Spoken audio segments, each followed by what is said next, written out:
Hai teman-teman semuanya, selamat berjumpa kembali di video kita kali ini. Nah, sebelumnya perkenalkan, nama saya Mahmud Yunus Hasibuan dari PPG Perajabatan Universitas Negeri Medan.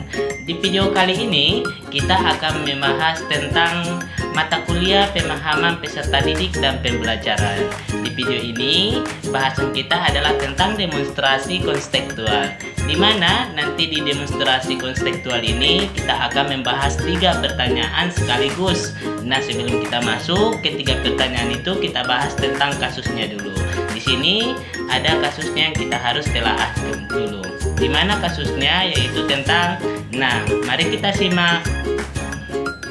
Saat ini ada permulaan tahun ajaran baru.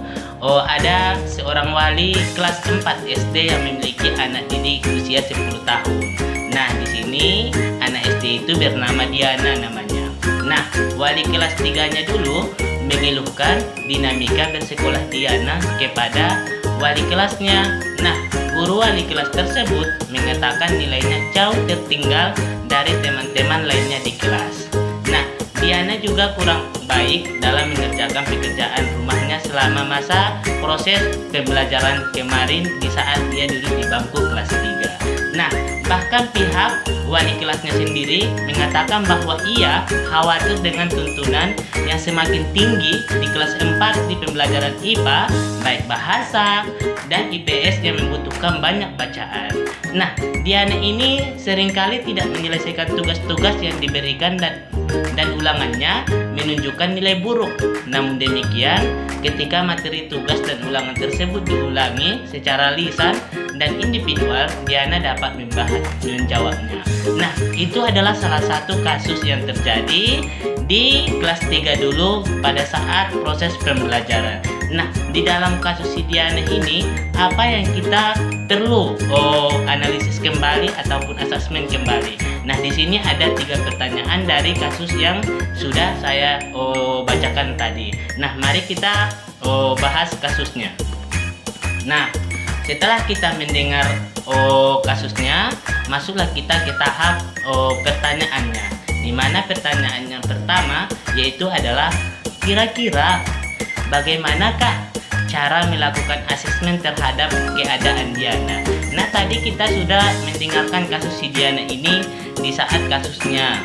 Nah, sekarang pertanyaan itu, kira-kira bagaimana cara melakukan asesmen terhadap keadaan Diana? Nah, menurut saya sebagai calon guru dari program studi PPG Perajabatan Universitas Negeri Medan, menurut saya berdasarkan tujuan dari asesmen dapat diketahui bahwa asesmen yang dibutuhkan oleh Diana adalah finding out, yang merupakan suatu proses mencari, menemukan, dan mendeteksi kekurangan dari kesalahan dan kelemahan dari peserta didik dalam proses pembelajaran, sehingga guru dapat dengan tanggap dalam mencari alternatif untuk penyelesaiannya.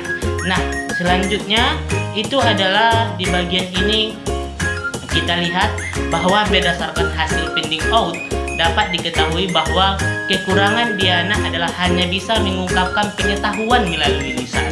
Tadi sudah jelas bahwa tadi kemarin di kasusnya kalau dia diulang kembali, dia dapat menjawab pertanyaan secara lisan. Nah, tetapi tidak dengan tulisan dan hanya bisa mengerjakannya tugas individu, tapi tidak bisa bekerja dalam kelompok.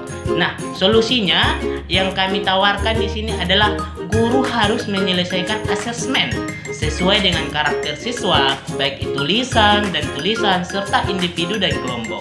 Tetapi tetap memotivasi Diana untuk menuangkan idenya dalam bentuk tulisan dan melatihnya dalam bekerja sama dengan siswa lainnya.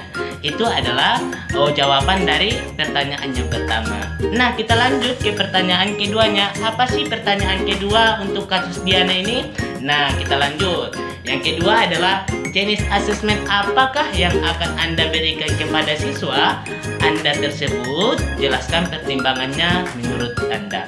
Nah, menurut saya jenis asesmen yang akan saya berikan nantinya kepada si Diana ini dari kasusnya yaitu adalah performance assessment, yang merupakan salah satu jenis asesmen yang menyuruh para peserta didik agar dapat melakukan demonstrasi bersama, mengaplikasikan pengetahuan di berbagai situasi yang dikehendakinya. Nah, si Diana ini juga mampu secara lisan dan individual. Oleh karena itu, performance assessment sangat cocok untuk diterapkan pada Diana agar saya dapat menilai pengetahuan dan keterampilan Diana nantinya. Nah, itu adalah jawaban menurut saya di pertanyaan kedua. Selanjutnya yaitu di pertanyaan ketiga. Apa sih pertanyaan ketiganya? Yaitu adalah kesimpulan apa yang Anda dapat tarik dari asesmen yang Anda desain dan lakukan tersebut.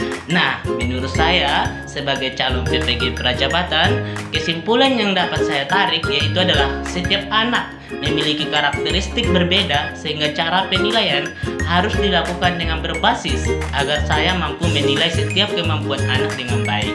Karena setiap anak mempunyai bakat tersendiri di dalam diri setiap orang. Tentunya kita sebagai guru harus mampu melihat bagaimana cara belajar anak agar mereka mampu untuk mengikuti gaya belajarnya yang diberikan oleh guru.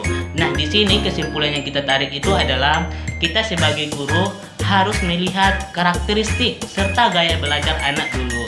Karena setiap guru itu harus bisa berkolaborasi terhadap siswa dengan siswa, siswa dengan guru, baik mereka dengan teman sejawatnya serta lingkungannya. Itulah